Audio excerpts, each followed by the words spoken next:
तर आता ही पूर्ण यादी रुपाली चाकणकरांच्या फोन कॉल्सची आहे, जी त्यांनी इनकमिंग आणि आउटगोईंग खरातांना केले. ही पूर्णच्या पूर्ण यादी मी आता माझ्या मीडियाच्या ग्रुपवर घालते.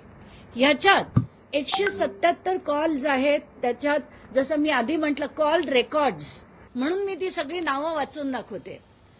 नाशिकचे आमदार नितीन पवार, चंद्रकांत पाटील, चंद्रकांत पाटलांचे पीए मंगेश देशपांडे, उदय सांगळे जे सिन्नरहून उभे होते, जे हरले ते देखील गेले होते.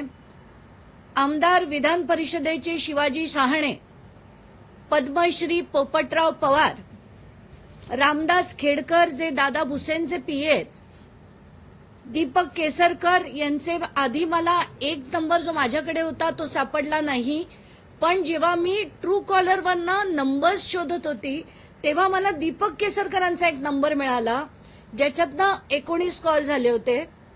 राहुल कोतडे जे ओएसडी आहेत विखे पाटलांचे, एकनाथ शिंदेचं तर मी म्हटलंच आहे, प्रभाकर काळेंचं मी म्हटलंच आहे, सुनील तटकरे आणि एक जे नवीन नाव मिळालंय ते म्हणजे जयंत पाटील राष्ट्रवादीचे.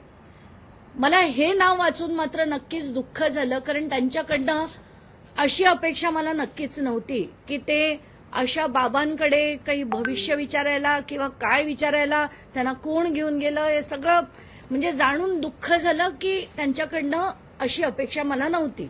मी कदाचित मी पण रॉंग असेल, पण कारण बरेच जणांकडनं बरंच काही ऐकलंय, पण मला ती व्यक्ती चांगली वाटायची आतापर्यंत. असो, आता चाकणकर कुटुंबातले रुपाली चाकणकर, मुलगा सोहम चाकणकर, प्रतिभा चाकणकर, तन्मय चाकणकर, प्रफुल्ल चाकणकर, संकेत सायकर या सगळ्यांचे कॉल्स या यादीत सापडले.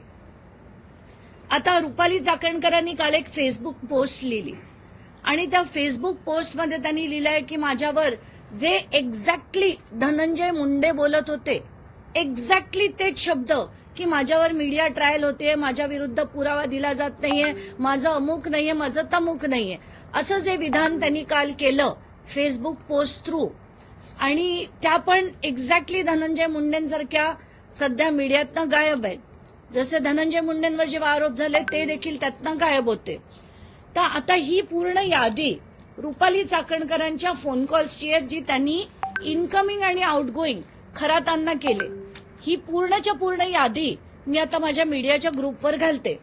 ह्याच्यात 177 कॉल्स आहेत. त्याच्यात जसं मी आधी म्हटलं कॉल रेकॉर्ड्स 177 आहेत, ज्याच्यात इनकमिंग कॉल 119 आहेत, आउटगोईंग कॉल 58 आहेत, आणि हा डेटा 1 एप्रिल ते 17 मार्च आहे.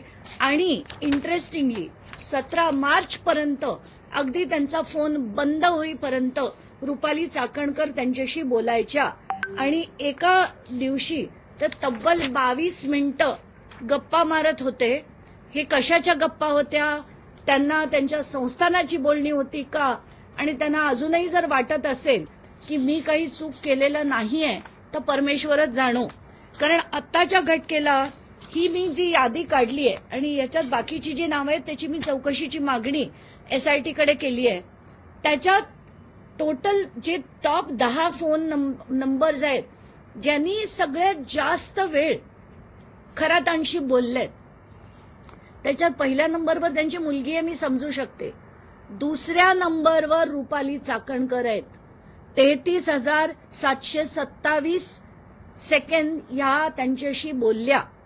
तर रुपाली चाकणकर, जर तुमचं काही काम नव्हतं, फक्त संस्थेचं काम तुम्ही पाहत होत्या, तर तुम्ही त्यांना करणाऱ्यातल्या कॉलमध्ये टॉपच्या दुसऱ्या नंबरवर कशा, म्हणजे तुमचे सगळ्यात जास्त कॉल 177 कॉल सोडा, काही कॉल जर 30 सेकंदाचे असते तर मी समजू शकले असते, पण तुमचं सगळ्यात जास्त जर खरातांशी कोणी बोललं असेल तर त्याच्या नंबर 2 पदावर रुपाली चाकणकर आहेत.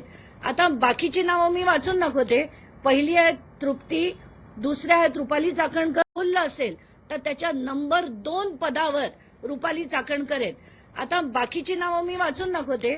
पहिली आहे तृप्ती, दुसऱ्या आहेत रुपाली चाकणकर, तिसरे आहेत दीपक लोंढे, चौथे आहेत कल्पना, म्हणजे ज्या खरातांच्या पत्नी आहेत, त्यांच्या आपल्या पतीशी त्या चौथ्या नंबरवर आहेत.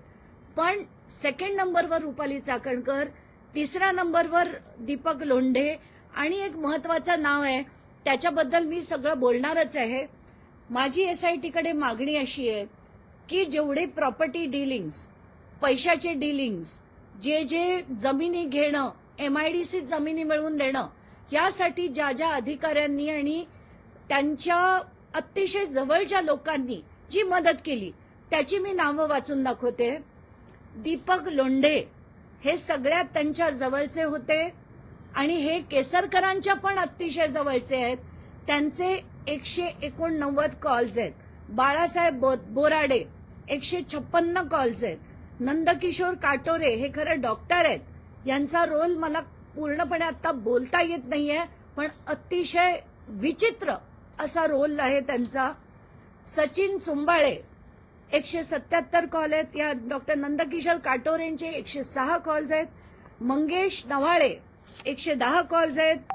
राहुल देशमुख, त्यांनी याचे OUL वगैरे ते न्यूमरोलॉजी आणि याच्यात सगळ्यात बदललं जातं, नाव लिहिण्याची पद्धत सुद्धा बदलली जाते, अंक काही गणित प्रमाणे ते केलं जातं.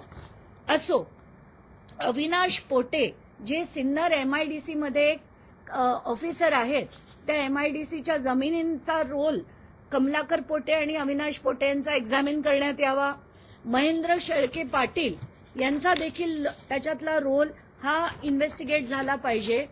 तर याच्यात धक्कादायक बाब अशी आहे की जवळजवळ म्हणजे तहसीलदार, डेप्युटी कलेक्टर, PI आणि API अशी 7 माणसं, 2 RTO, त्याच्यात एक निमसे नावाचे आहेत, ते पण, या सगळ्यांची म्हणजे ही नावं बघून मी हैराण होते की लोक का फोन करायची खराताना उठता बसता.